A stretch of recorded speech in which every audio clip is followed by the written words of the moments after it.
Welcome back to Best of the Day from the 55th Annual Meeting of the American Society of Hematology. We're talking about lymphomas this evening with Dr. Myron Chuchman from Roswell Park, and the topic for this segment is Rituximab maintenance.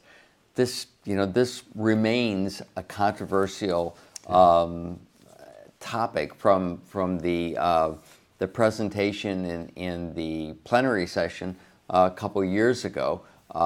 With the watch and wait versus Rituximab in the low-grade patients, to the PRIMA trial, the RESORT trial, some of the other trials. Right. And there were two presentations this afternoon. You and I were both in that session. Right. One was a phase 3 trial from the Swiss group, and the other was an update of the PRIMA trial with Rituximab maintenance or not, following chemoimmunotherapy. So in your own thoughts and words, where do we stand with Rituximab maintenance? Right. Which patients should get maintenance, which patients shouldn't, what sort of schedule should be used, and for how long? Tough questions, not an easy answers for you, Jim. But these are what the people at home want to know. Well, I think that's, there's believers and non-believers, and I think that as we're looking at such exciting data with these targeted agents, things are going to have to change. And I'll give you some ideas why, but maybe we can discuss a little bit when we get into that. But the two abstracts, the two presentations, one was from the SAC, from the Swiss, where they took a look at Rituximab maintenance therapy for a maximum of 5 years. Now, 1 year, 2 years. A lot of the investigators, even European investigators, look at 2 years and they feel comfortable with 2. This was a trial that looked at a comparison, a randomized phase 3 trial that looked at 2 different dosing patterns. They originally looked at weekly times 4, or what I would consider just a little bit of an extension, weekly times 4, then 1 dose every 2 months times 4, so a 4 versus an 8 dose. And they found that getting what I'd say extended or a little bit of a prolonged induction Rituximab, they called it maintenance, patients seem to do better. Now the real question is getting that same schedule of 8 doses, does that compare to getting 5 years? Yeah. Yeah. Now what was interesting, when they originally looked at the data, they were looking at it, both arms looked actually very similar initially when they first started the trial. So there was a little bit unusual that, arm A would be patients just getting the 8 doses, and arm B are the ones getting the 5 years. So when they were evaluating initially, when they looked early on, the curves actually looked like they were superimposed. But that was kind of interesting because one group stops after getting 8 doses, the other one's going to continue for 5 years. So this was kind of interesting. This was kind of like a revisiting of this. And what they found out that there was a crossing of the event-free survival curves of 18 months. But then, if you look, they were just saying that if they look only at patients that were at risk after 8 months from randomization, event-free survival in arm B was significantly prolonged. So that's when the one group stopped, right, and the other group kept going at that point. The question to us, I guess, is that it's interesting, but more would be better. And this is single agent. We're not talking about combination therapy with any other agents. So when I look at that kind of data, Jim, I go, okay. Now, the big questions that came out, and which I was thinking, which actually was addressed, was there was no difference in overall survival in the 2 groups.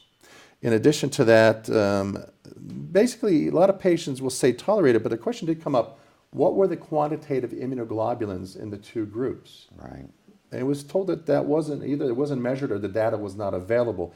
I think that would be critical. Now, granted, the statement was there wasn't much in the way of infectious complications different between the 2 groups, but I think those things could be missed, Jim, because patients that have, say, sinopulmonary, I got bronchitis, I have a cold. I'm not saying that the investigators did anything wrong, I just don't think it's measured as much as we would think about. So I think that kind of approach, based on all the other therapies, not only is an optimal approach, because I still believe today, that you're going to develop some resistance pathways, and we've studied that in the laboratory, but more importantly, the cost of giving patients 5 years of maintenance Rituximab doesn't make much sense to me. Did many of the patients on that arm actually get 5 years, or did a lot of them drop off earlier? It said that maintenance treatment was stopped due to unacceptable toxicity in no patient in arm A, which is the 8 doses, but in 3 patients in arm B. And 6 subsequent cancers developed in arm A and 8 in arm B, and then only 1 infection grade 3 was reported in arm A, and compared to 7 grade 3 or greater infections in 5 patients in arm B. So very low numbers of, again, grade 3 infections, but I think what we could be missing is the grade 1 and 2 infections. Right. So again, do I believe this is the future of indolent lymphoma? No, I do not believe that is the case, especially since, these patients aren't being cured, and there was no difference. These patients don't have any survival advantage, which I would believe they would not. If we change gears and we look at the PRIMA study, which, even still today, it is something that does improve progression-free survival. I was happy to hear this address by Gilles Salle, but I think that we have to look at it and take a look at what data was actually presented. What was presented is what happens at 6 years, so it's 72-month follow-up, was that there's still no survival advantage. And when I look at the data, yes, those patients who are on the maintenance for 2 years still have an advantage, and at 72 months, it's still that 16 months at 1 year, 16 months at 17 months, 17% at 2 years, 16, and now 16. Right. So the curves continue to drop. We're not curing patients, and we don't have a survival advantage. So, and really, I think that with today's, when you're asking me what to do, is I have a different feel for this entire field. I look at all the exciting novel agents that we have. And I'll make it very blunt. The things that we use as our induction treatment, do they really have to be used as part of a maintenance? Now, really, what's the word maintenance? If I improve on the therapy, then that's great. But if I'm maintaining a PR or a CR, I'm not curing patients, well, that's okay as long as I can give you another treatment. And that's where the future is. Can we actually cure follicular lymphoma? If that's not the case, and it possibly with older patients, the immune system is such that it may allow another follicular lymphoma to develop. But the interesting point is that the way I will view the future is that, okay, a lot of clinicians, and there's nothing wrong, it's FDA approved, use after our chemo 2 years of Rituximab maintenance. Usually the most typical is 1 dose infusion every other month for 2 years.